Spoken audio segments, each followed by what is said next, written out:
Ayan guys, magluluto ako ngayon ng carbonara. Yung una kong ginawa, nilaga ko muna yung pasta. Tapos habang nilalaga ko yung pasta, naggisa na rin ako ng bawang sibuyas. Tapos sinunod ko na yung hiniwa kong ham at saka yung mushroom.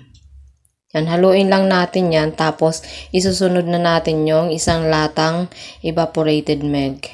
Tapos yung isang pirasong 250 ml na Nestle cream. Tapos lalagyan na natin siya ng mga timpla guys. Yan, yung pinong paminta, tsaka asin, tsaka seasoning. Tapos itimplahan lang natin yan. Pag tama na yung timpla guys, palaputin lang ng konti, ilalagay na natin yung pastang niloto natin. Ayan. Tapos hahaluin lang natin siya. Kapag kunti na yung sabaw niya, tapos okay na yung lasa niya guys, ayun, ready